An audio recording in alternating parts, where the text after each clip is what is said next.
Kan PSSI berarti kan under FIFA ya? Ya, betul. Itu kan entitas independen sebetulnya. Coba kalau dari Ilan. Nah, enggak maksud gue. Oke.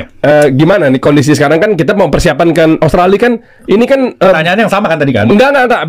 Baru lagi. Nih, ini debut nggak sih Patrick Kluivert nih Indonesia Australia? Iya, mau mulai ya. Menurut lu gimana? Maksudnya dengan coach Sintayong sebelumnya sama sekarang kan Patrick Kluivert, maksudnya kan sebelumnya orang Korea ngelatih orang-orang yang notabene-nya lahir atau mungkin besar di Belanda. Nah, kalau sekarang kan Patrick Kluivert kan sama-sama Belanda nih. Ya. Apakah itu salah satu alasannya? Salah satu poin plus itu sebenarnya ya. Cuman banyak hal lah sebenarnya. Ini saya co-host. Enggak, maksudnya kan gue minta masuk. Gue nggak tahu, gue dibilangin gue buntu di bola. Lu kan suka komen-komen, mas gue ini berarti pilihan tepat kan untuk nanti Indonesia Australia. Nanti Mas Hamdan prediksinya cocok siapa pemain-pemainnya apa segala macamnya. Sebenarnya gini. Nanti kan kelihatan nih pas jawaban Mas Hamdan misalnya, kok Belanda semua ya? Wah, kok jadi Belandanisasi nih? Ah, kan kelihatan tuh. Iya kan nih, maksudnya kan Patrick Kluivert juga Belanda. Nanti kita lihat nanti. Coba. Sebenarnya gini, peluangnya sama. Karena ini kan 0-0 juga kan. Patrick Kluivert ngelatih Indonesia, Sintayong. Kan kita nggak ada gambaran kalau kita akan lolos Piala Dunia. Oke? Peluangnya sama nih. Anggaplah bisa jadi nggak lolos, bisa jadi lolos. Sintayong pun seperti itu, Kluivert pun seperti itu. Mungkin PSSI berpikir gini, ini kalau misalkan diganti menambah apa namanya 0,0 sekian persen peluangnya bisa lebih lolos dibanding kalau yang sebelumnya. Mungkin itu yang ada di pikiran mereka tuh. Makanya kalau ada peluang sekecil apapun kan memang apa namanya harus diambil kan kalau itu bagus menurut dia ya, karena resikonya pun bukan di kita, resikonya di PSSI itu sendiri. Kebayang kalau misalkan gara-gara keputusan ini salah, PSSI udah pasti memikirkan resikonya dan dia nggak tahu ya, dia nggak mungkin nggak rapat, nggak mungkin nggak berpikir untuk ini gitu. Jadi dari peluangnya yang sama-sama segitu, mungkin menurut dia hasil rapatnya dengan exco-nya ini kalau diganti mungkin lebih naik. Mungkin 0,1% pun kan itu bagus juga kan. Karena apa? Dasar apa mungkin naik itu karena karena mungkin kiprahnya lebih internasional. Salah satu poinnya yang tadi Bung Dery ngomong itu malah saya baru tahu itu. Yang tadi katanya ini orang Belanda apa? Yang keturunan Belanda. Oh, nah itu salah satunya. Kan maksudnya kan kalau pemain-pemain Belanda kan kalau sama legend dari mungkin Belanda lebih nurut.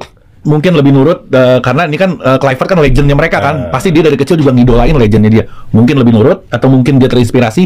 Itu bisa jadi 0,1% yang membuat peluang kita naik. Apalagi ini adalah cita-cita kita bersama. Pak Prabowo pernah mengatakan, saya pernah kebetulan boleh share sedikit ya. Nah, boleh. Jadi waktu itu saya pernah mendampingi ketum sebelumnya. Bertemu dengan beliau di Hambalang. Jadi beliau itu menggelar kompetisi usia muda. Apa namanya Garuda Yaksa Cup atau something like that ya. Nah, di meja bundar itu ada Pak Pras, Pak yang sekarang menjadi Mensesnek. Saya masih ingat sekarang itu. Aku duduk sebelah beliau gitu. Terus beliau bertanya begini sambil membuka notebooknya beliau ya. Tolong, saya ingin tahu bagaimana caranya Indonesia bisa masuk Piala Dunia. Pak Presiden nih? Pada saat itu Menhan. Oh, beliau masih Menhan. Oke. Lalu tanya kepada ketum sebelumnya Pak Iwan Bule bagaimana caranya. Ditanya juga kepada Sekjen PSSI Pak Yunus Nusi, Coach Indra, dan beliau mencatat apa yang disampaikan itu. Beliau mengatakan begini yang menurut saya luar biasa ya. Saya akan memberikan yang terbaik untuk membantu PSSI katanya. Dan saya ingin sebelum saya dipanggil Tuhan Yang Maha Kuasa, saya bisa melihat Indonesia bermain di Piala Dunia. Keren presiden gue. Itu saya juga presiden kita. Iya kita. Kaget kita, wah luar biasa. Dan setelah itu kan mungkin karena seru ngobrol sepak bola, terus beliau kan ada pidato pembukaan acara tersebut kan. Nah rupanya dari speech yang disiapkan itu kan beliau melihat, wah kok hadiahnya segini nih. Beliau sempat tanya kan, kok cuma segini. Jadi pada saat beliau tampil di memberikan pembukaan di podium itu, beliau mengatakan begini, karena melihat betapa bersemangatnya adik-adik katanya, saya akan tingkatkan hadiah untuk juara 1 yang tadinya 200 juta menjadi 1 miliar. Keren. Itu kita langsung wah, naik 5 kali lipat. Pertanyaannya, kompetisi usia muda apa yang hadiahnya 1 miliar? Ini Liga 1 juga segitu nih, 1 miliar. Bayangkan sama-sama liga profesional.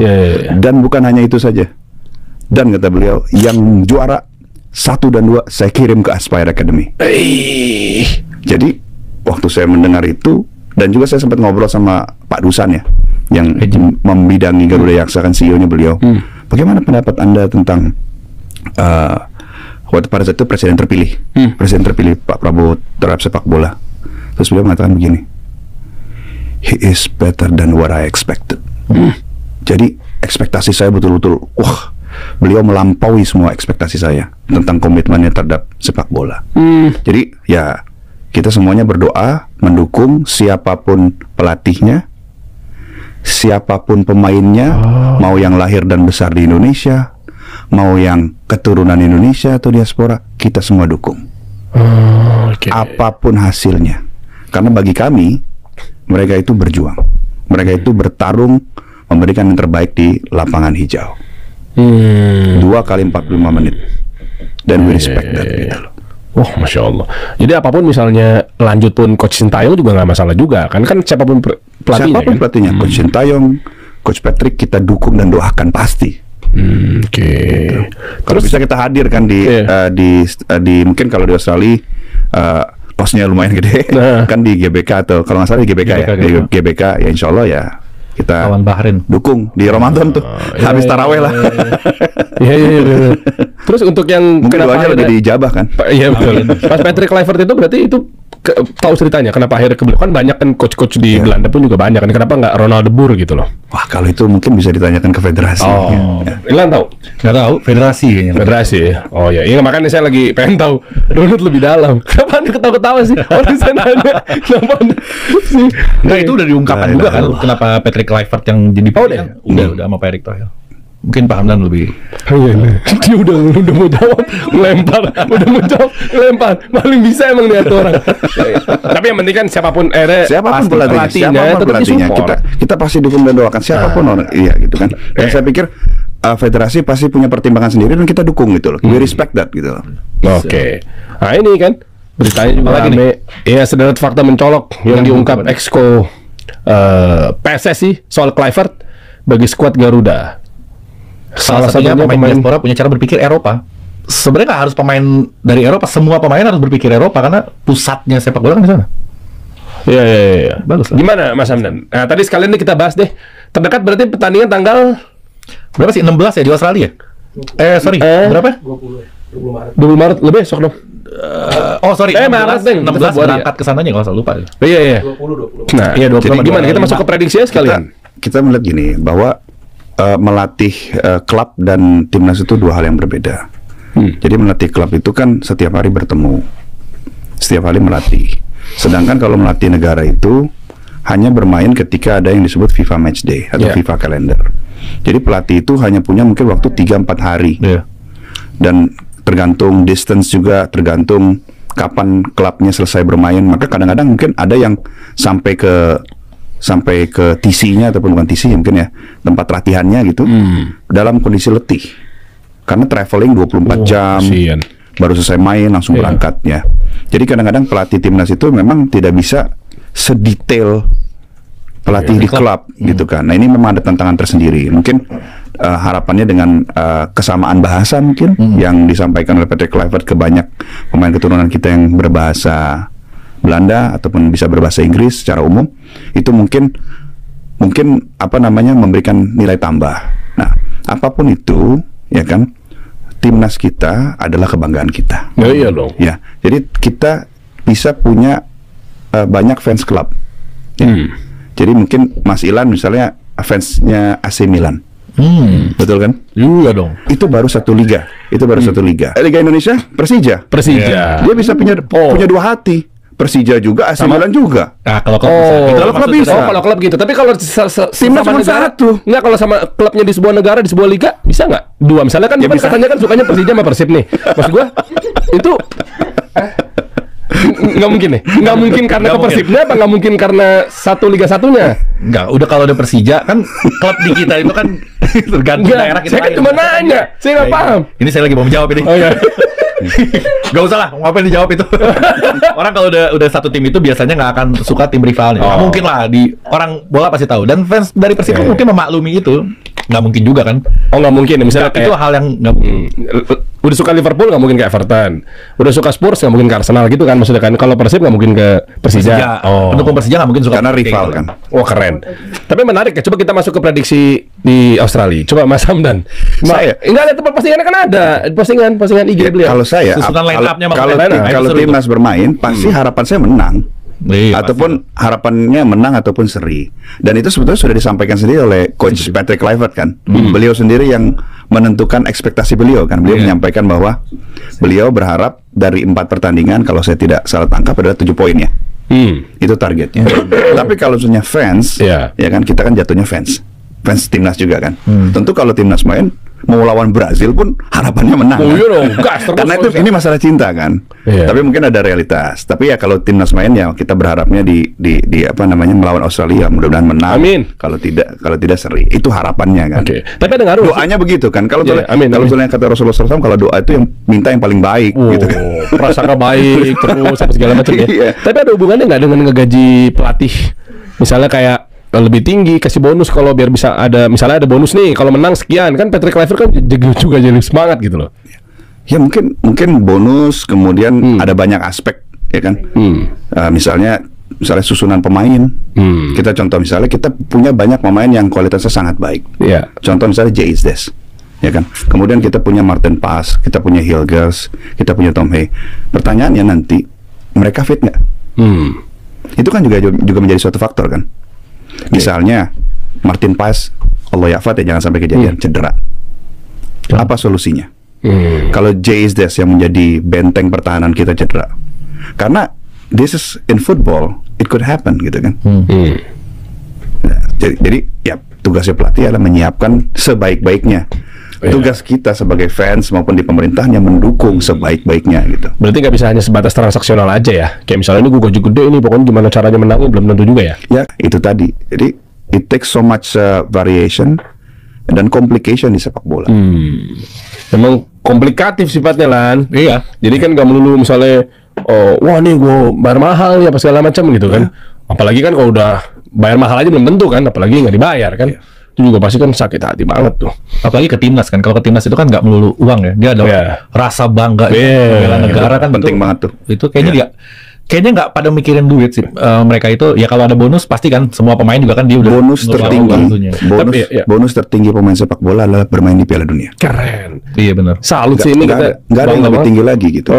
Jadi ya alhamdulillah kita saat ini berada di ronde ketiga ya. Ronde ketiga. Kita punya poin 6, kita urutan ketiga. Kita juga punya 2 home game ya, yang melawan tim yang insya Allah secara di atas kertas semoga bisa ditaklukkan di kandang kita, itu Bahrain sama China. Dan China. Berarti masih ada peluang lah ya? Masih ada harapan ya? Ini harapannya sih besar banget ya. Betul. Walaupun tapi enggak, jangan sampai masuk round 4 ya. Kita harapan kita sih di round ini. Kalau lawan Australia, mungkin nanti lah sekalian masuk ke prediksi boleh. Dan ke waktu itu ngobrol ya sama Presiden FIFA Infantino. Dia bilang salah satu transformasi sepak bola adalah you should never allow anything ever happen again like Kanjuruhan. 3 pesan dia tuh, saya ingat sekali. Pertama, lakukan transformasi sepak bola Indonesia, bekerja sama dengan pemerintah. Pada saat itu saya masih jadi utusan khusus PSSI. Jadi dia mengatakan 3 hal.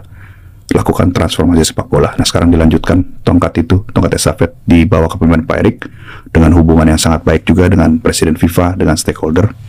Lanjutkan transformasi sepak bola kita. Kedua, jangan pernah lengah dan jangan sampai apa yang terjadi di Kanjuruhan terjadi lagi. Lalu ketiga, pada saat itu pesan beliau adalah sukseskan Piala Dunia U20 pada saat itu. Ya.